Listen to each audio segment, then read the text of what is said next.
Hey y'all. How y'all doing? Everybody good? Welcome to my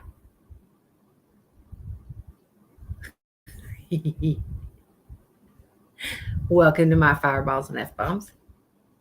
How y'all doing? Hi Justin. Hi Missy. Hi Uncle.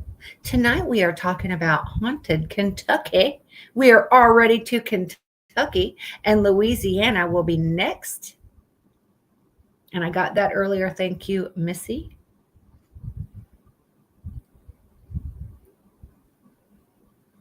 So we're gonna do Louisiana next, and I'm gonna see.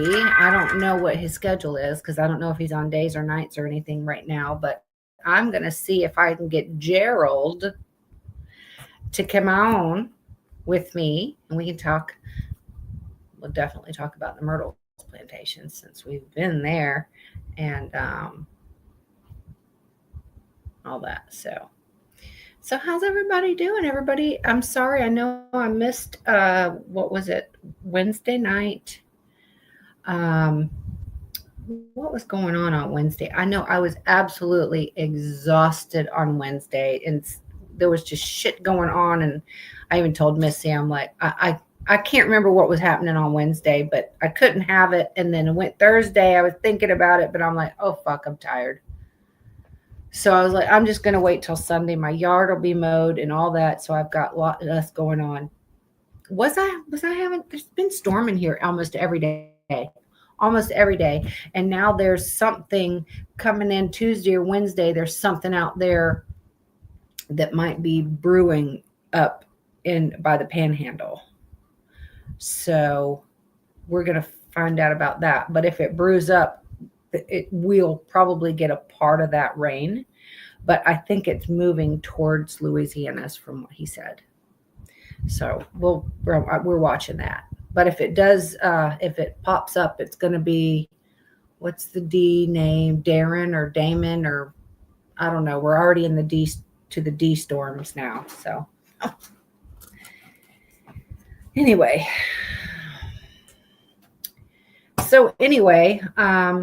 I've just got a lot going on over here as usual. But tonight we're talking about Kentucky. Now I've only got 8 places that we're going to talk about. But the first place we're talking about is called the Pope Lick Monster. That's like the Pope licked, Lick monster. Pope Lick Monster, and this is in Fisherville.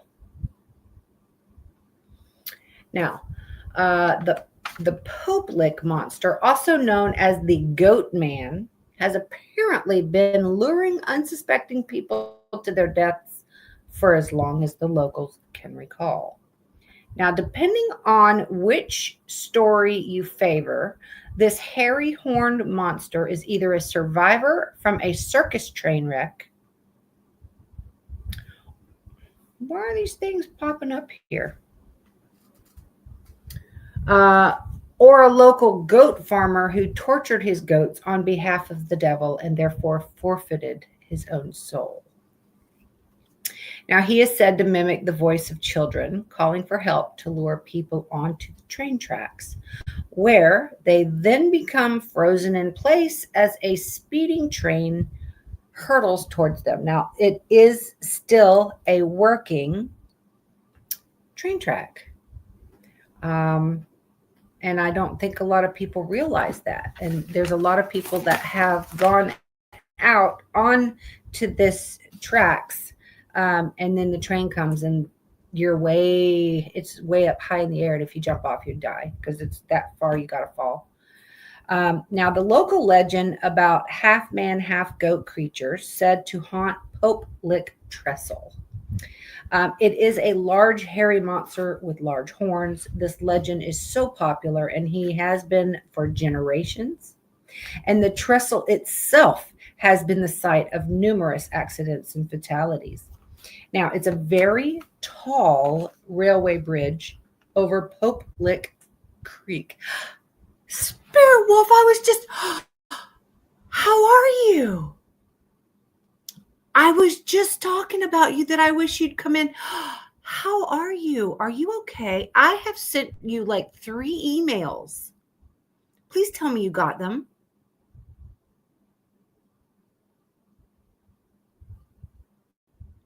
Are you okay? How have you been?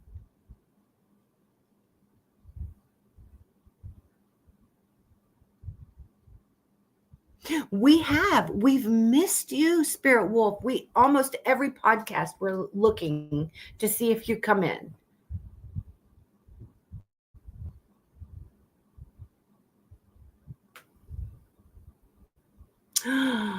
Well, I never had your phone number or anything. But I did send you like 3 emails just saying, hey, I hope everything's okay. And we miss you and we're thinking about you. And I did let you know that I tried to send that box, but it was like $260. And I'm like, I can't afford to send it. But you're okay. And you got your new phone.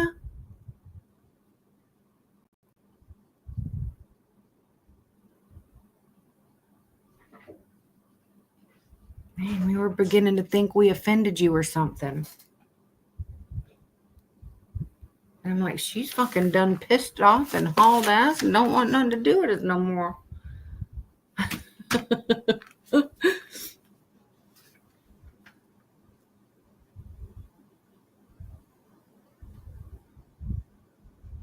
Yeah, I was just literally saying how that I'm going to be looking for you to come in. I always look for you to come in because we miss you.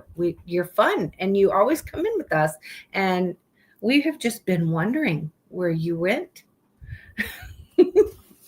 Well, we're so glad you're here.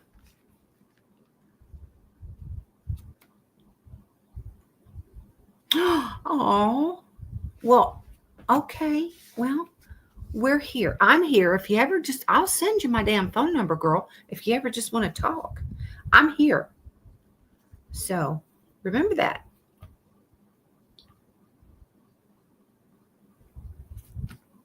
Oh, well, we're glad you're here. Welcome back. Okay. Okay, where did I leave off? Okay. It said that he has the ability to hypnotize people with its voice, mimicking people's loved ones and using a siren like call to lure them. It's even been known to mimic the voices of young children calling for help. One man actually saw the monster outside of his bedroom window. Soon after he moved into his new home, he said he heard something outside, and that's what sounded like a loud screeching noise. And he said he was looking outside and he saw a bizarre figure that he took to be the devil straight out of hell. It was close to 8 feet tall with giant horns that curled back behind his head. I'm almost picturing, how the rams, they go back. That's how I'm picturing that, is like a ram horn.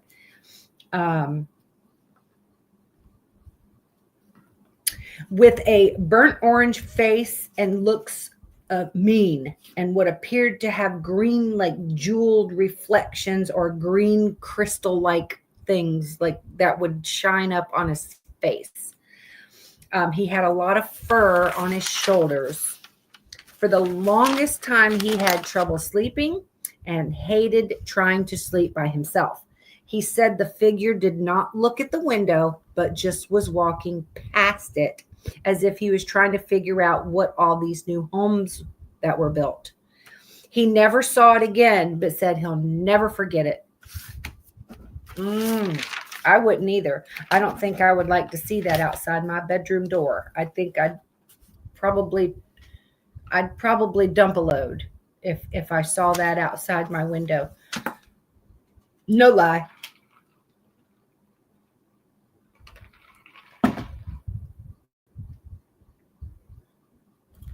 But I'm gonna be honest, I'd have to go get my weapon, because if I turned in that I have something like that,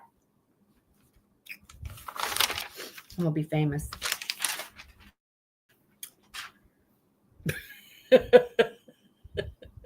Now here's one. It's called The Gates of Hell. It's not that long. Now, this is in Grandview. Okay, so it's called the Gates of Hell, and this is the Grandview Cemetery, and this is in Elizabethtown. Now, this is the official name for the graveyard, but it's also been known as Casey's Cemetery or the Gates of Hell.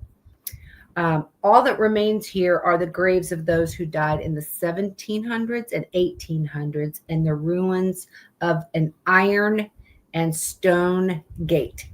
There's a variety of stories relating to odd occurrences here, including large balls of glowing green light, shadow figures, and disembodied screams.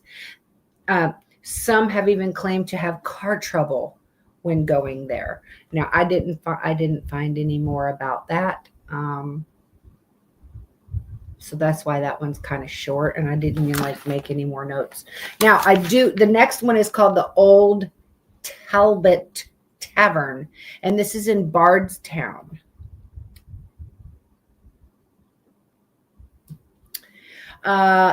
This Old Talbot Tavern is actually the oldest stagecoach stop in Kentucky, and today, as it always has, it offers weary travelers impeccable service along with the chance of catching a glimpse of none other than the outlaw Jesse James.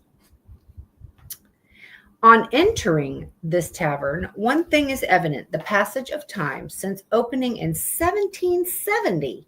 This hotel has never been closed, and the building seems to have soaked up all the energy of times gone by and the people who have taken refuge here on long journeys. Hi, Spirit Stalker. Look who's here. Spirit Wolf's here. I'm so happy.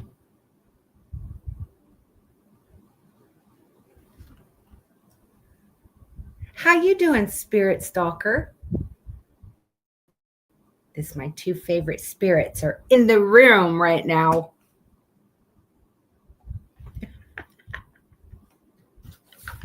Okay, some of the most notable guests that have spent the night here include Daniel Boone, Abraham Lincoln, and King Louis Philippe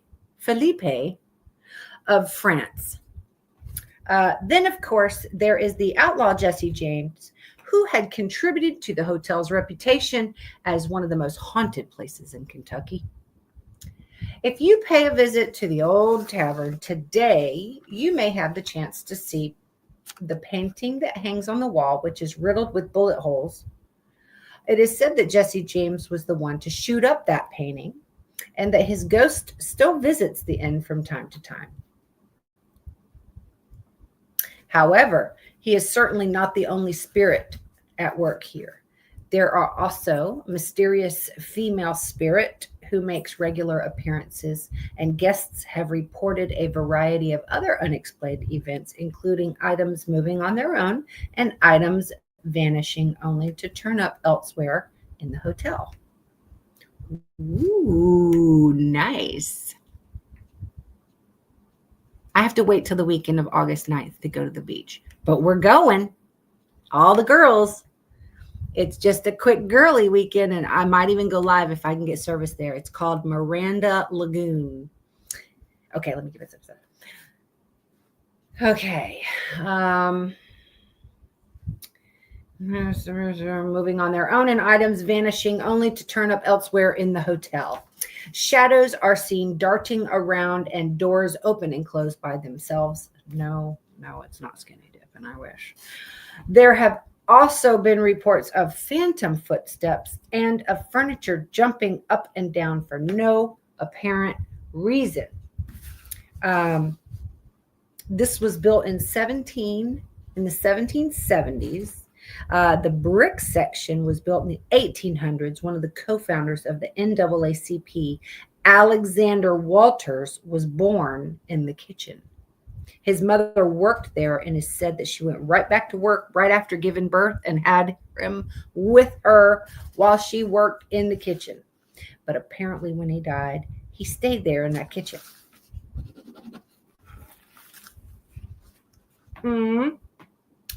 Now,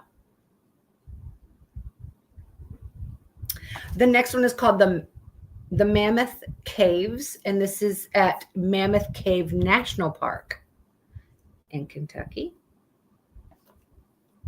The Mammoth Caves are believed to be more than 4,000 years old. It is thought that Native Americans mined the cave walls. Damn it. I hope my internet's not messing up. Hold on. It kind of popped out of there, so I got to get back in there. Hold on. Okay. Yeah, here we go.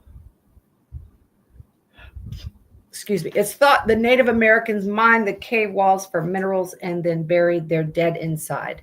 It is now rumored to be haunted, with visitors hearing disembodied cries and having rocks thrown at them. I've been at a place where rocks were thrown at you. Now, evidence suggests prehistoric people explored and mined Mammoth Cave for minerals around 5,000 to 2,000 BCE. They used the cave for shelter and collected minerals, some of which were likely used for for medicinal, agricultural, or ritual purposes.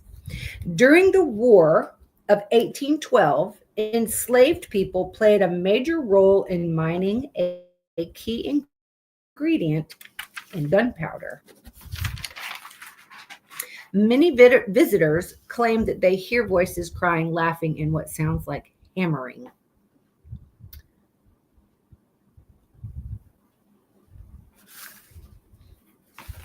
I'm not sure. I think we even talked about that before. I'm kind of weird about caves. Um, I know that there's those caves that go really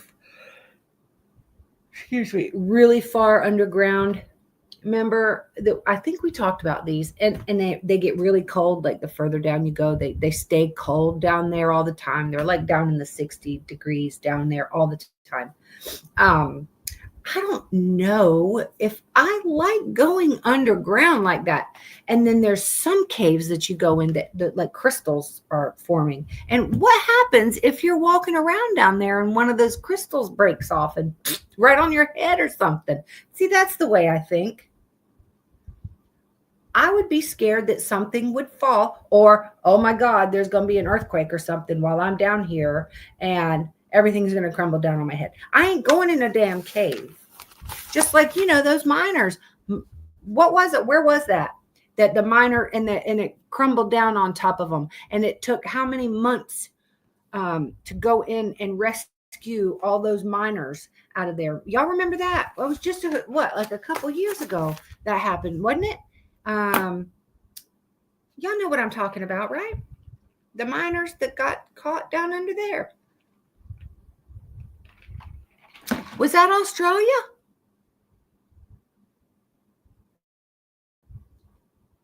But there was like 40 of them underground stuck there, and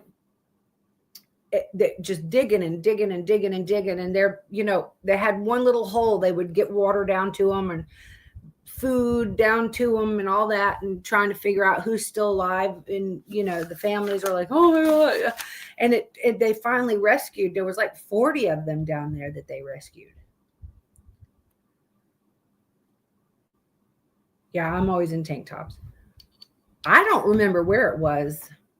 I don't know if it was it might have been. I don't remember where that was. I just remember watching it on the TV like, oh my God, did they get them out yet?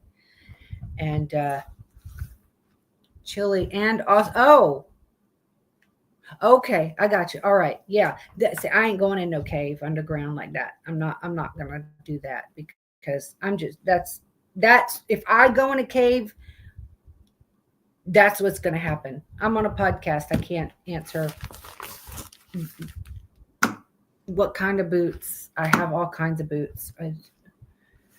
Usually my shit kickers is what I'm wearing. Okay, so the next one is called the Seelbach Hilton Hotel, and this is in Louisville, Kentucky. This is very much considered to be a premier hotel in all of Kentucky, and it's also earned a spot on the National Register of Historical Places. However, we are interested in this particular hotel for one of its other accolades as one of the most haunted places in Kentucky, thanks to resident spook known as the Lady in Blue. Now, this was founded by brothers Otto and Louis Seelbach in 1905. It's recognized for its opulent design and famous guests, including F. Scott Fitzgerald, who drew inspiration from this hotel for The Great Gatsby. Remember that movie? The wedding scene, actually. I am too. I ain't going in no, I'm claustrophobic. I ain't going in no cave. I'm not flying anywhere. You're allergic to working. Hi, Corey. Now, hotel staff, including chefs and housekeepers, have reported seeing this lady in blue all around the elevators and around the 8th floor. The Seelbach Hotel opened in the 1905. Over the years, it's been hosted a number of historical figures. The hotel was built by immigrants Otto and Louis Seelbach, who dreamed of creating a grand European hotel in the United States. With its French Renaissance design, the hotel quickly became one of the finest in America. It was sold to Abraham Liebling in 1925, before being sold a year later to Epley Hotel Company. For a short time, it was under the Sheraton Hotel banner, and today it's part of the Hilton Hotels and Resort brands.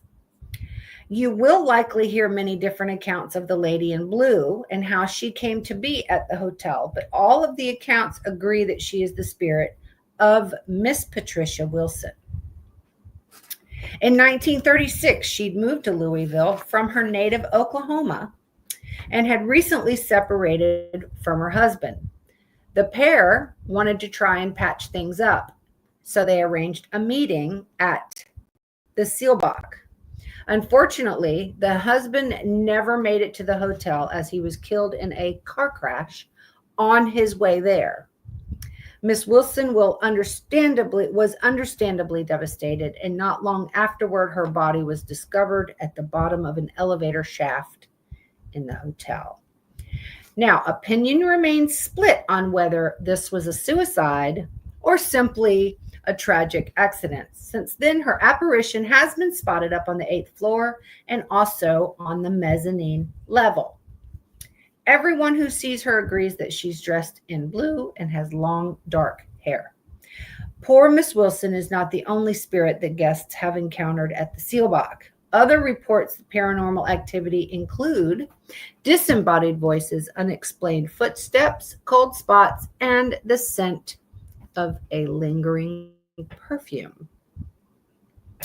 One couple who were spending their honeymoon at the Seelbach says that they woke to find a man standing at their window, and when the light was turned on, he was gone. Others have reported seeing a woman in rags in a mirror down in the cafe area. So that's all I've got on the Seelbach. I'd stay there. I'd go stay there for sure. You know, I've never been to Kentucky. I hear that it's beautiful there, but I've never been there. And I don't think like I would want to move there either, because of it's kind of like in that tornado alley thing that I don't want to live in. Even when I was looking for the properties, when I was thinking about moving to Georgia, and I was keeping it below where this alley was supposed to go, like I was not getting in that alley path. No how. Now the next place is the Louisville Palace Theater. This is in Louisville, of course. This opened in 1928, originally known as Lowe's Theater. Staff, visitors, and actors alike have all claimed to see a faceless woman in 40s attire and a man in 30s clothing.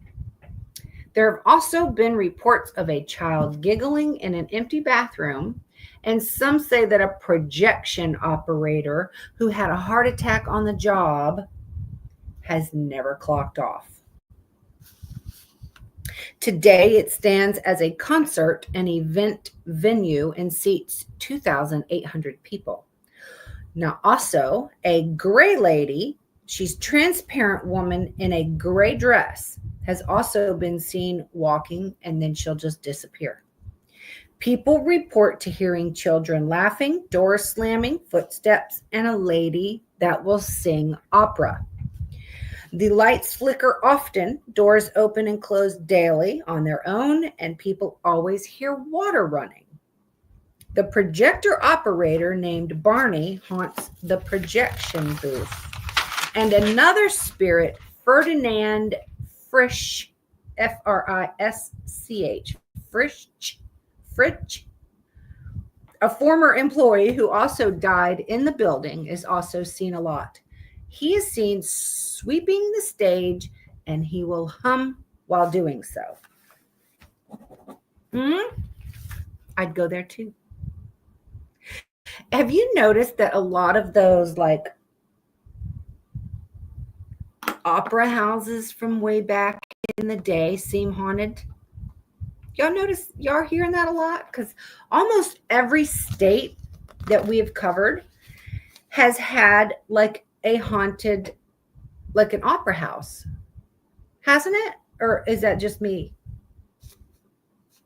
It seems like these opera houses have been haunted, kind of like the old prisons. You know what I mean? Like, I love going to old prisons.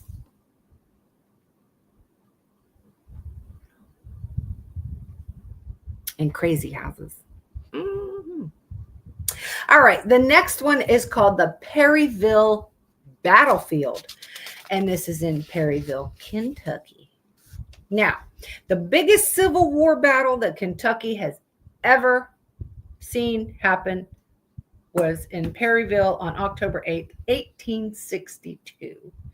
It is estimated that 7,600 people were killed or wounded that day. The Confederate victims were left to rot right there on the battlefield, which is likely why this has become one of the most haunted places in Kentucky.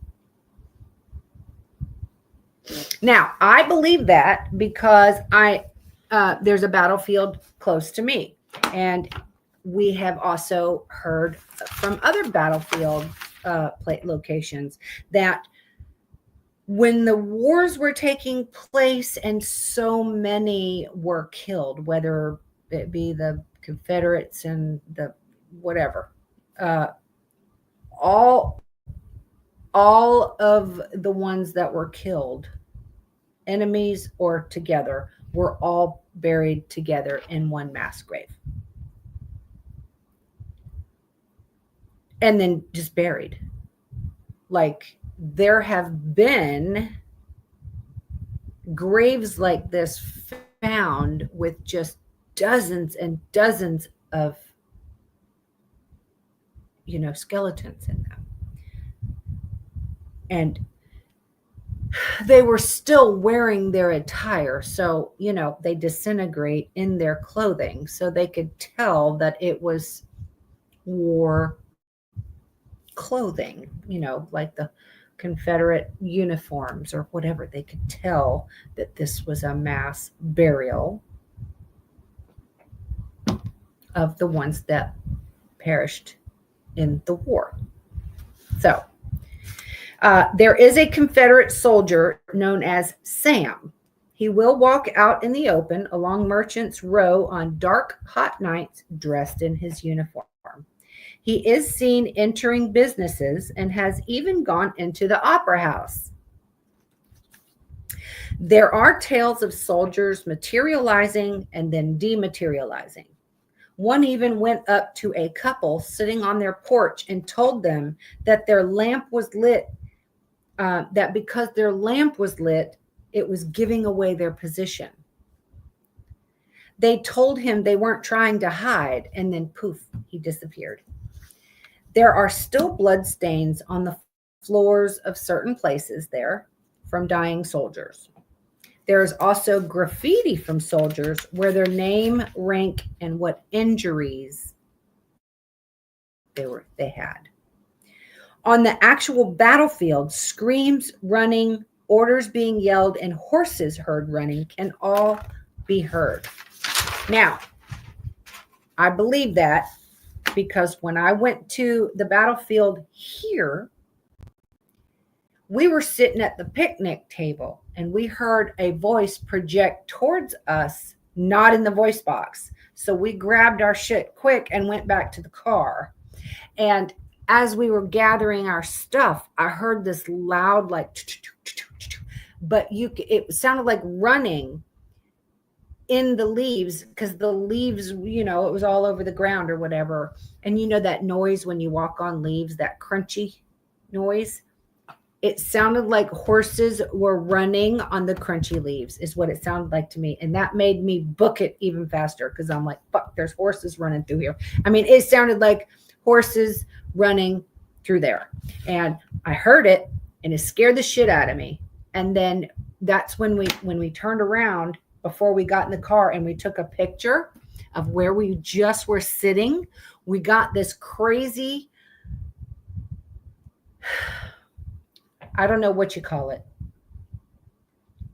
It was a crazy teal blue soldier sitting up or hanging in the tree. I couldn't tell if he was sitting in the tree or if he was hanging in the tree, but he had his uniform on and he was a teal color and like see-through. It was I still have the picture. Hold on. Oh, no, I'm on no, there's nothing in there. Hold on. Okay. I'm going to find it real quick and I'm going to show y'all, because I know y'all, I don't know if y'all remember this or not, but it was the craziest shit. And it was one of the best pictures we ever got. Oh, here it is right here. Look. It's almost like you can see his skeleton. Y'all see that, don't you? When we heard the noise, there's a bench. Hold on, I'm backwards here. You can see the bench.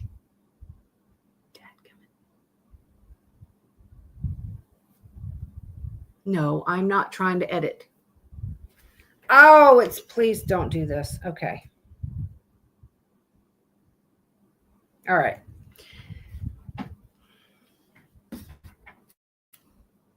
There's a bench right there, if you can see it. That's where we were sitting. And that's what we got when we took the picture. And there was no lights there. It was pitch dark. I think we were even live with y'all that night. But that was in the tree.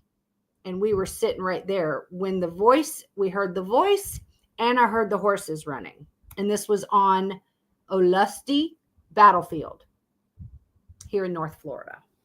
And that's the picture we have from there. And I swear I thought y'all have seen that before. But yeah, that I heard the horses running. So I definitely believe all that from the battlefield thing. Now, next one everybody's heard of, next week, Sanatorium. This is in Louisville. Y'all have heard of Waverly Hills, because this has been very popular. Almost all of the ghost hunting shit. Hold on, I got to get back over to the.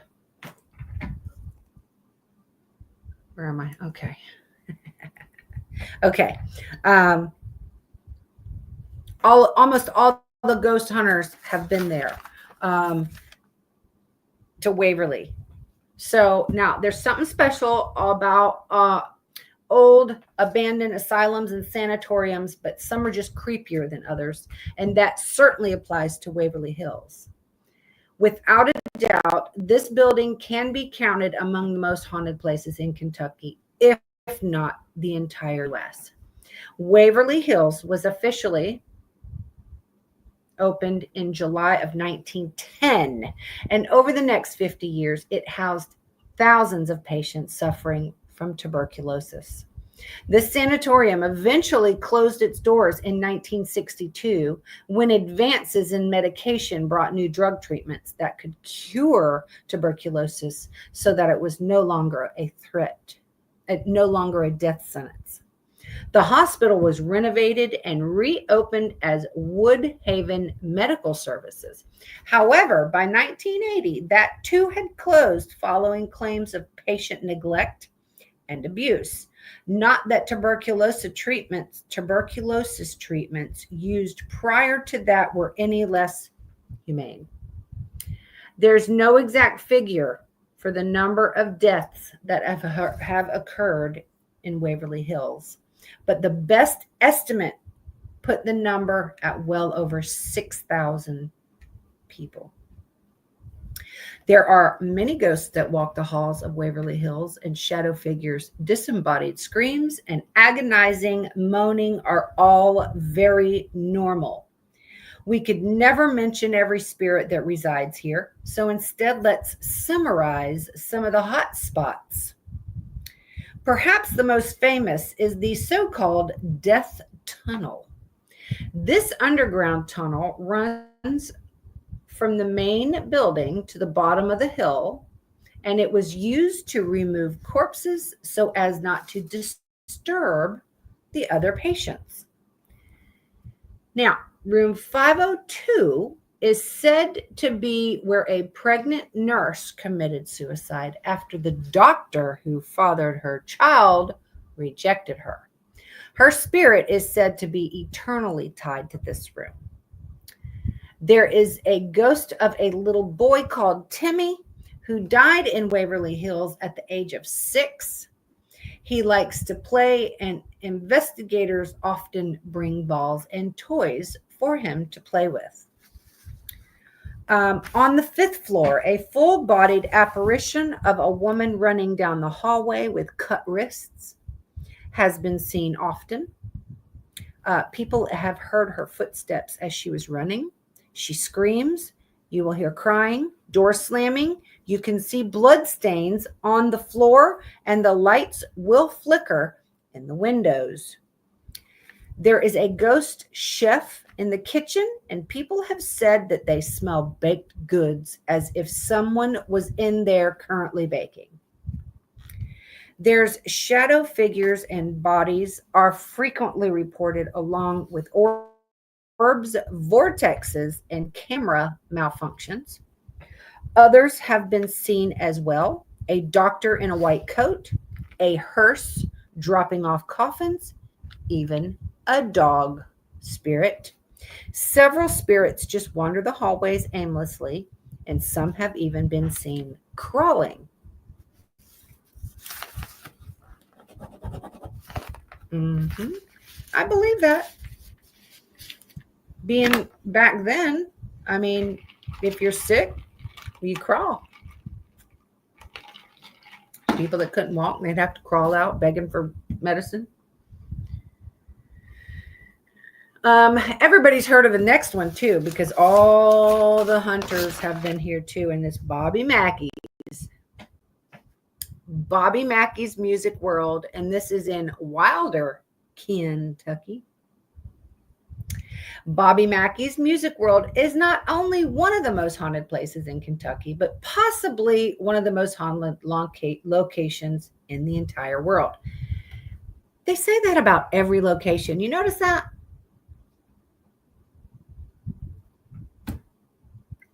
Have you noticed that? Oh, I don't know. Hold on. I think they did.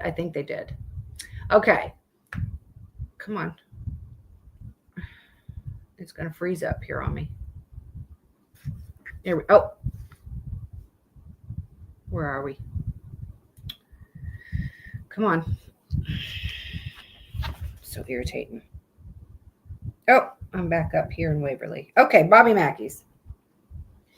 Anyone with an interest in the paranormal is sure to have heard of this nightclub, as it was featured on pretty much all the big paranormal television programs. Over the years, This place has been dubbed a gateway to hell, and the mere mention of it is enough to send a chill up the spine of many paranormal investigators.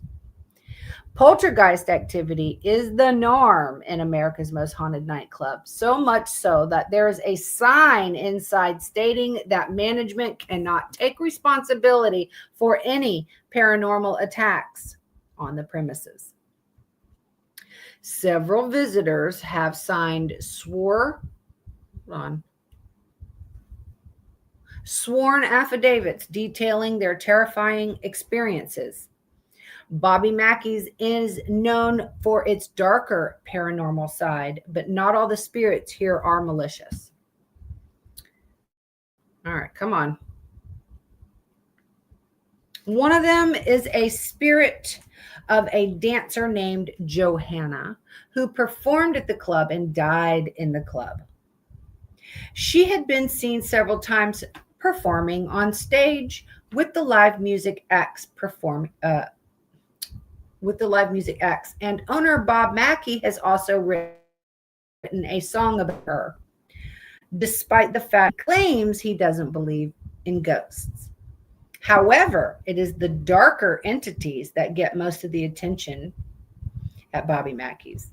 Patrons have been touched, scratched, and even possessed while in the building. A former caretaker of the building named Carl was reportedly exorcised in the bar, and following his death, his distinctive voice has been heard via EVP.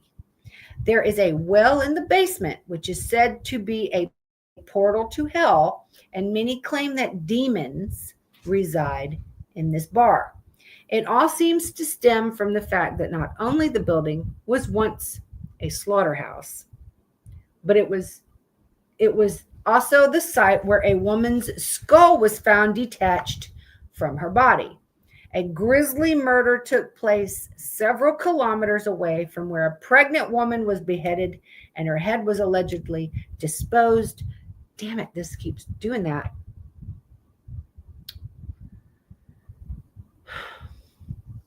I'm going to find my place again. I think my internet's messing up. Find Bobby Mackey's. It should be coming up here. All right. Down the well. Okay. Okay. In the 1950s, this location used to be a slaughterhouse for 40 years. It closed down and was left vacant for a number of years. While vacant, a group of satanic worshipers occupied the building and would kill animals for their rituals and would dispose of them down this well along with their blood. The well was used to drain the blood from the butchered animals toward the river, but that included when it was a slaughterhouse. They did that as well. Now, they went unnoticed for a long time until two of the members of the satanic ritual members murdered a 22-year-old farmer's daughter named Pearl. Pearl met Scott, a young, handsome dentist-to-be. They fell in love. She got pregnant. She did not know that Scott was a member of this satanic group. Since they weren't married, they agreed that Scott and his friend, who is another member, Alonzo Walling, would carry out an abortion. She was already 5 months along. Scott was using his dental equipment for this, and all the blood aroused something malicious in both men. So they ended up taking it further than just an abortion. Pearl's head was severed by a tiny, sharp instrument. Her headless body was found, and she was identified by her shoes. The men were found and sentenced to death. Pearl's head was never found. It was probably used in a ritual or disposed of in the well. There was also a girl named Johanna. She was a dancer at this club. She got pregnant by Robert Randall. Johanna's father found out and was furious. He, being in the mafia scene, took care of Robert. Johanna committed suicide backstage by drinking poison. So Pearl and Johanna were both 5 months pregnant at the time they died. Bob Mackey's wife, Janet, was alone in the basement one day working. She was grabbed around her waist by an unseen entity. She was even lifted and thrown back a bit towards the stairs, telling her to get out. She then heard a loud female scream, "Get out, get out." Janet was 5 months pregnant at the time. Coincidence? They said there's so many spirits here, good and bad. That's all I got. There's no more.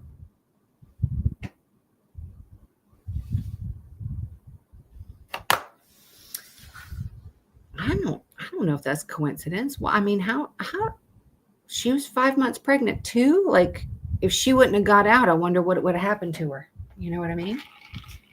And it was probably one of those females that was telling her, "Hey, you better go."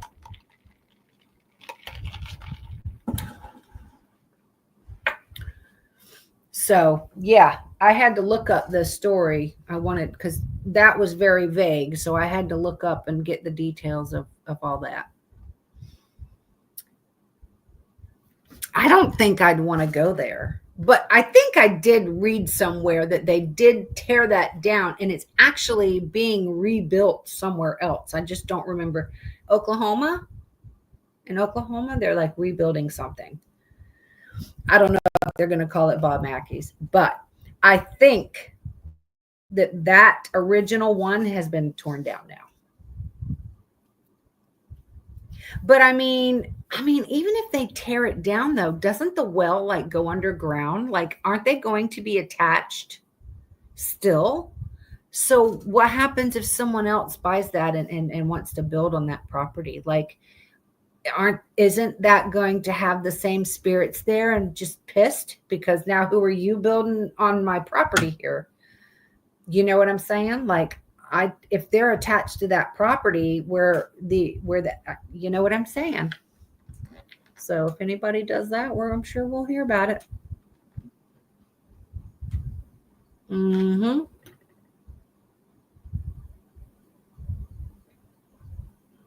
Yeah.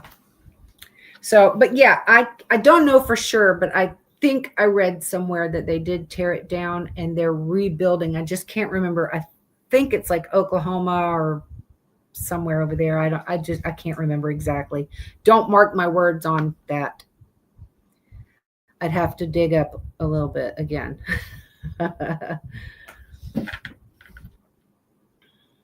So, but that's all I have on Kentucky. The next state will be Louisiana. And then Annie will be on with me when we do Maryland.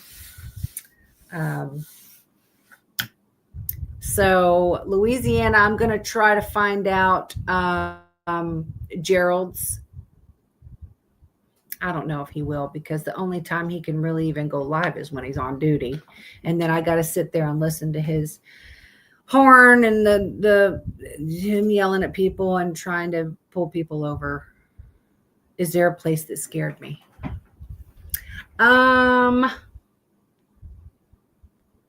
Yeah, like the cemetery there in Welburn. That scares me. Every time we can't stop going though. That's the thing. Like, we never know what to expect when we go there. We've had bad things happen and we've had good things happen. So by the time we're pulling up to the front of this cemetery, my stomach is in knots. But they did throw things at us there. We ran out of there. All of us peed our pants that night. There was knocking on the fucking window and nobody was at the window. And she about wrecked her fucking car getting out of there. I was live during that.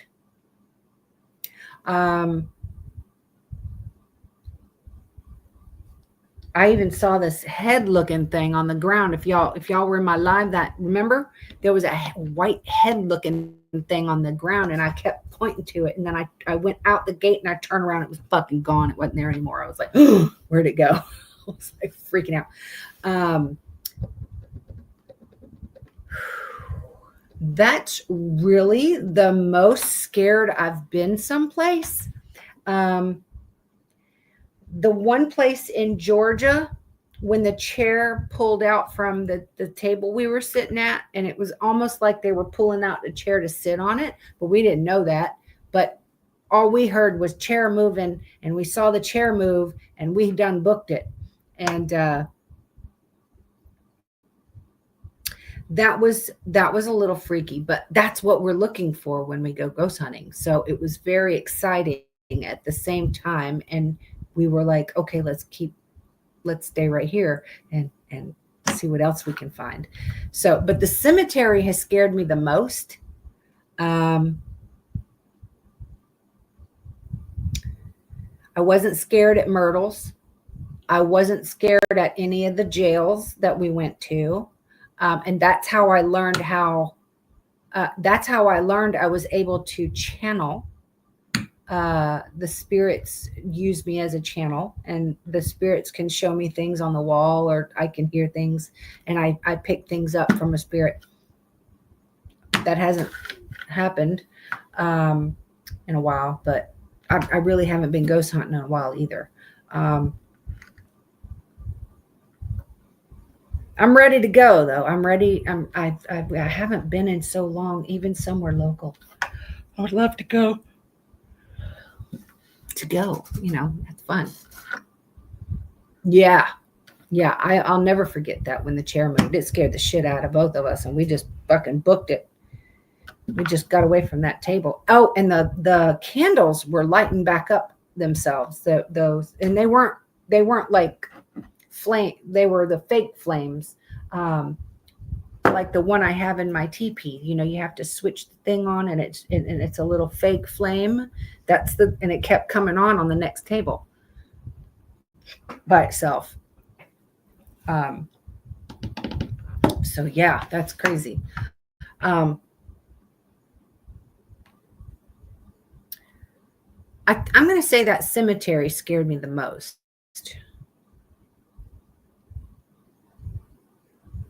I've had things like when we went to the 406, the restaurant, the 406 that's haunted. And when we were doing the overnight investigation and the little girl tugged on my shirt, I was just sitting on the ground, and it was me, Patty, and Rebecca. And they were both in front of me. I was sitting in the front room on the ground, and the shirt tugged. They were both in front of me, so there was nobody behind me. Something pulled my shirt. I rolled and peed my pants, and I ran to I was like, I peed my pants. I had to go to the bathroom. But that was kind of exciting, though. But then after I knew the little girl was there, and that's when she started showing herself to me, and she kept showing me the bunny rabbits. And I know that this little girl in there, she wears a little dress with bobby socks, and she likes bunny rabbits.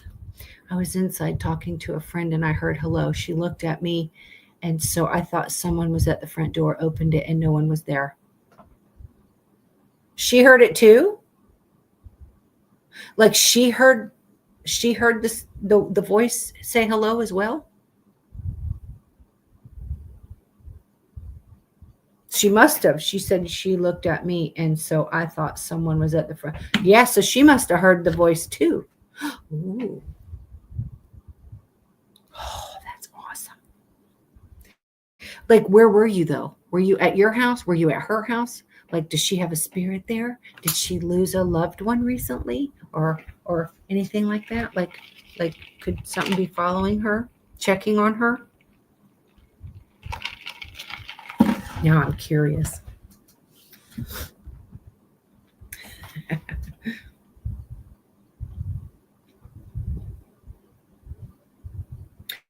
So earlier I was kind of chilling in my room, and almost like, how like you'll be just kind of relaxed, and you're like almost into like drifting off to sleep, but you can still hear. Anyway, I don't remember. Oh, she's not. Okay. Huh. That's crazy. Anyway, I was like almost like in drifting out to nap, but I wasn't asleep. And all of a sudden, like I was waking up, but all of a sudden I saw a black wolf. Like just a black wolf popped like into my vision for like a split second. I don't know what that means. Split second, black wolf. Do y'all know what that means? I guess I could Google it.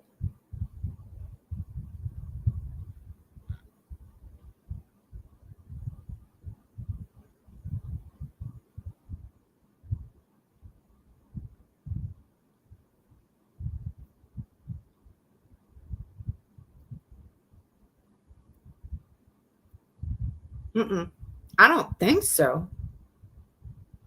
Did I see one outside here or somewhere else? Like I don't know.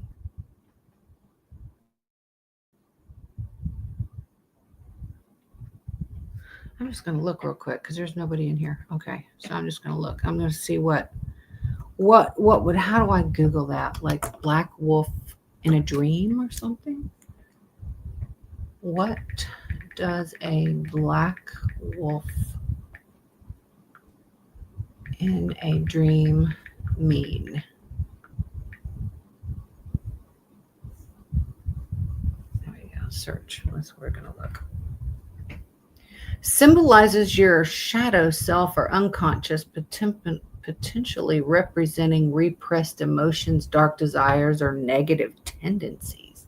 It could signify a hidden enemy, a feeling of being overwhelmed, or a struggle for control. The dream may be a warning about destructive behaviors or intentions, or it could be a message to confront your fears and inner darkness.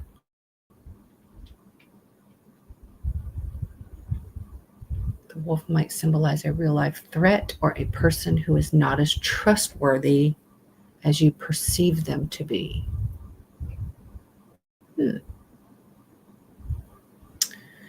The dream may be urging you to face your fears and insecurities rather than trying to avoid them. In some interpretations, the wolf can also represent inner strength, resilience, and the ability to overcome challenges.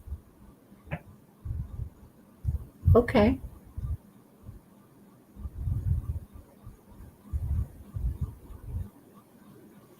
It wasn't really a dream though. It was just like I was just relaxing and chilling and I could still hear everything going on, and like my subconscious was waking up because I knew the podcast was coming. I needed to get up. I needed to eat something. I needed to put something on my face. You know what I mean? No, it wasn't like a complete dream. Like I wasn't completely asleep. It was just like a black wolf split second vision. Like just split second. When I was like waking up, I saw a black wolf in my head. Like it's crazy. I don't really know how to explain it. Let's see. Let me put in a vision. Let's see. Inner conflicts, hidden aspects of the self, or warnings. Confronting fears, personal transformation. It says acknowledging a shadow self or experience personal transformation. The specific meaning can vary depending on the context of your vision. I was just completely relaxed and split second. Okay, it can be invitation to acknowledge and integrate these hidden parts of yourself for greater self-awareness. It can symbolize a period of change and personal growth, indicating a time for introspection and self-discovery, which I'm in the process of kind of switching careers. Black wolves are often associated with intuition and navigating the unknown. They can symbolize inner strength and the ability to overcome challenges by relying on your instincts. See, I'm reading it right from there. Guidance and protection. Some visions of Black Wolf might appear as a guardian offering protection and guidance through difficult times. I guess it could, it was like I said, it was a split second. It wasn't like a dream. I wasn't sleeping. The lights were on. I had just laid for a minute and I was playing my game on the phone and I just kind of was half out of it. And then I realized I had to get up. So I was just kind of waking up and I could just see a black wolf all this split second. It's weird. I don't know how to explain it.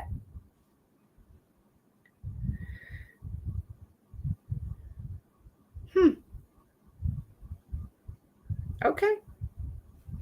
That's interesting. All right.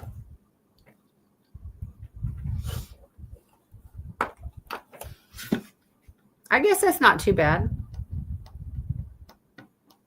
Maybe it's, I was in there. I was talking to Mom the other day and I was like, I'm kind of nervous with, I've been a cop 25 years. That's all I know how to do. And I'm taking this new course. And I told her, I was like, well, it's kind of scary starting something new because I'm learning all new stuff. And, I am getting on in another police department. I think I told you guys that I'm going to get on and just keep my status. So I still have arresting powers and I'm still law enforcement officer. But that's just like a part-time thing. So it's not going to be like a full-time. So it's a nervous thing, learning something new and then, and I was honest with Mom the other day and I told her, I'm like, I'm a little nervous about, getting it started and learning all that stuff. But it's something that I would enjoy doing. And I wish I would have known about this years ago. I would have done it years ago. I would have started. I didn't even know this shit existed. And then as soon as I heard about it, I was like, oh my God, like I needed to know more. So my final exam is September 8th, 9th, and 10th. And once I can pass my final exam, I can start work. I can start working. I get my certifications. I'm going to I got to get my, as when I was law enforcement, you have to do your bloodborne pathogens. It's every 2 years you renew your BBP.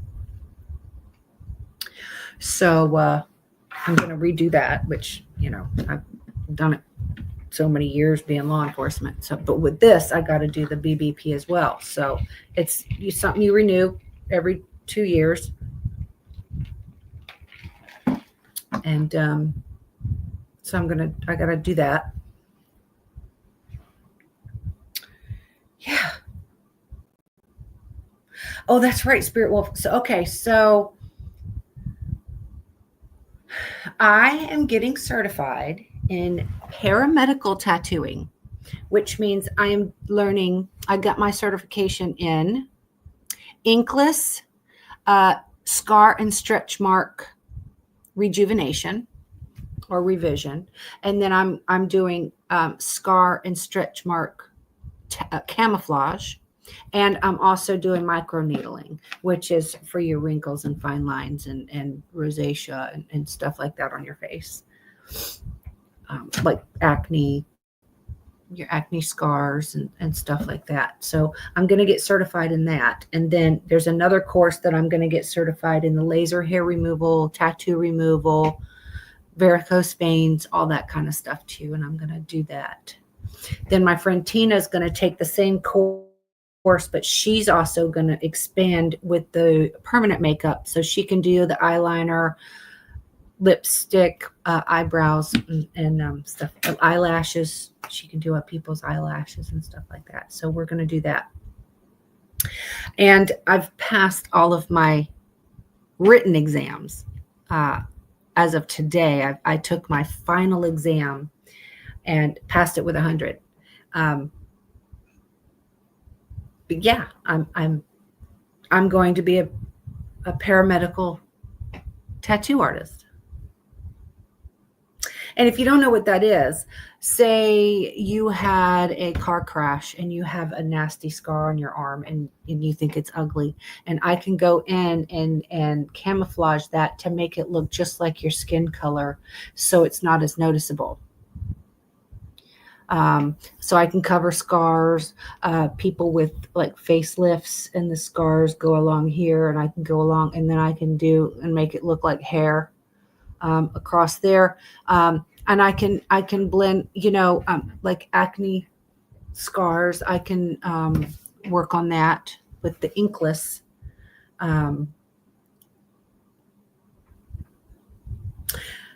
People that have children and they have those nasty stretch marks on their belly, and they feel ashamed. They don't want to go and get into a bathing suit anymore. And I can help with their I can give them some self-confidence again, and make them feel better, that it's not so noticeable, and make them feel better about themselves that way. And I love the fact, and I've seen it. I've seen the pictures of the before and afters. I didn't know this was a thing. The classes are amazing. So my final exam is September 8th, 9th, and 10th. I have to have a model for all 3 days. They have to watch me from start to finish, set up, sterilization. I've got a massage table. I got to wear a mask and gloves and all that shit. And yeah, so no, I am not touching people's personal parts. Now, once I have the laser hair removal, I will do like the bikini area, but I ain't going all in their thing. I ain't getting into their stuff. I'm not doing that. Mm-mm. So, but I'll keep y'all posted on my exams and everything. I still have one little class to take. But that's not like a certification. That's just an extra course, like to help start your business and how to get your advertising out and stuff like that. And so that's just part of the course. So I still have to do it, and they can see that I've done it.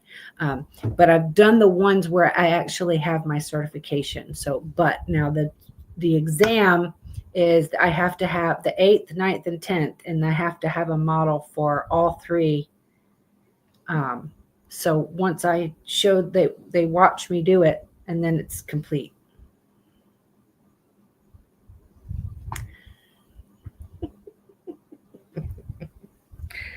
So, but yeah, I love the idea. I haven't been excited about something like this in a long time. And I just wish I would have known about it a long time ago. I would have done it I would have done it a couple. Anyway, so I do have a couple new things. This says Private Eye Paranormal. Look at my little hot pink pens that say Private Eye Paranormal. They write so good. And I have a purple one as well. It's but you can see Private Eye Paranormal, and you just push the button. They write so good too. So, and Uncle, I'm going to send you one. I'm going to send you the purple one with your birthday present. I'm going to send that out this week. I got your birthday present, and it's not exactly what I thought it was going to be, but it's still fucking cute, so I'm going to send it anyway. So I'm going to send you one of those, Uncle. But yeah, I just got these. Aren't they cute? They were like $5 for, let's see, what is there, like 10 of them? 20? 10 of them? 1, 2, 3, 4, 5, 6, 7. There's 8 of them for like $5, and they're printed on. Got from Temu.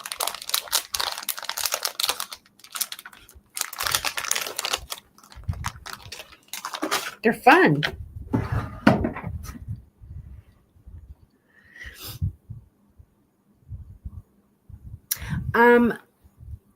Well, I mean, I'm hoping. So once Tina takes the course, because Tina, Y'all have heard me talk about Tina. Well, you haven't, Spirit Wolf, because you haven't been around. But my friend Tina, she works at the front desk of my doctor's office. And her and I hit it off from the first time we ever met. And she's also a phlebotomist.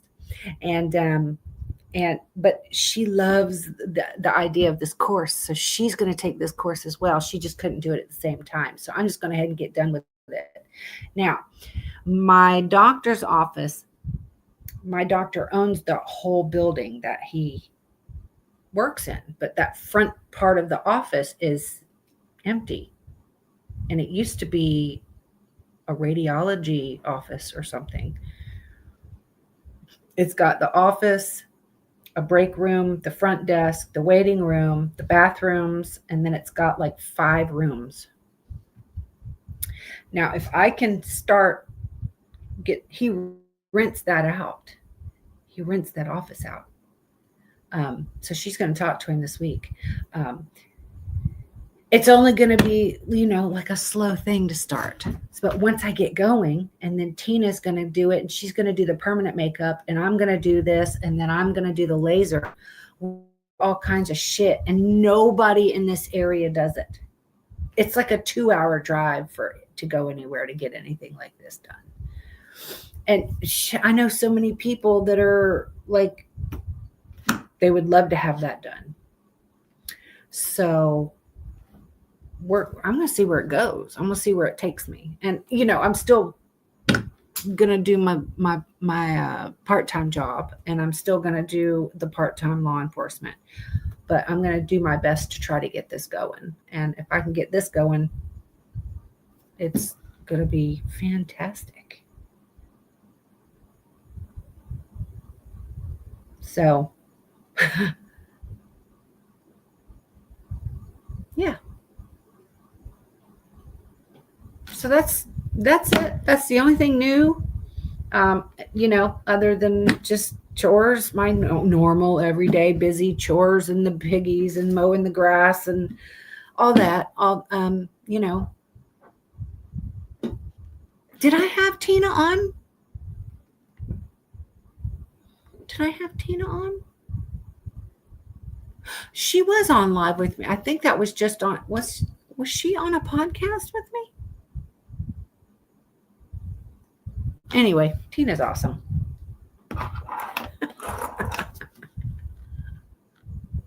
Bach. Well, thanks. I'm trying. I know it's a little late in life to try to start a new career, but I just think I'd be good at this because I really enjoy making people feel better about themselves. I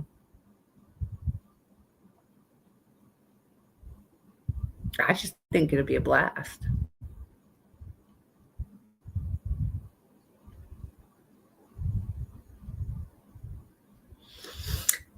So, other than that, nothing new's going on. Let's see, what's today? Sunday. I should be on Wednesday night, depending. Now, like I said earlier, there is something that they're watching out there that's headed towards the over there by Pensacola, Tallahassee, part of Florida. I always have a brain fart on that what it's called over there, but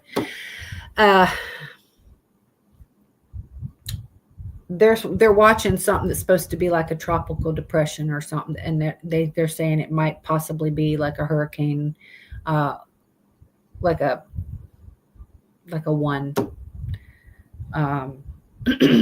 So, but anyway, it's going that way. It's going towards like Louisiana, but it might cross over Florida and hit us all the way across to Louisiana. So they're watching this thing going on over there. So we will see what happens. If the weather is shitty, I might not be on Wednesday. So we're going to see. I'm going to say weather allowing. But the next state is Louisiana. I will see if I can get Gerald to come on when he's not on duty. I just know how it would be for him to come on while he's on duty because it's just going to be a pain in the butt.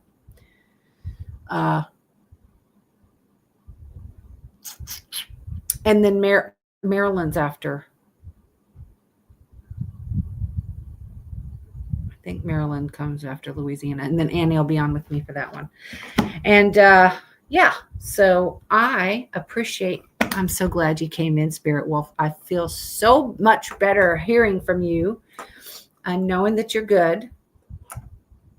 Because like me and Missy were I was live on Clapper, and I was like, I'm telling y'all, I have not heard from Spirit Wolf, and I'm worried about her, and I've sent her like 3 emails, and yeah.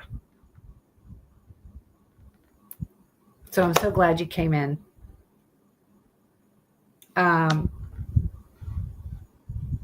So Spirit Wolf, I'd love to just send you my phone number, and you can call me anytime. Spirit Stalker, I think I sent you. Yeah, I have your phone number. I told you to call me too. You have my number already. But anyway, I'm so glad I saw you. Thank you guys so much for coming in. I hope you enjoyed Kentucky. I will do my best to be here on Wednesday. I will be live on Clapper for a little while longer. So if you want to join us there, please do. And I'll see you later. Have a wonderful night.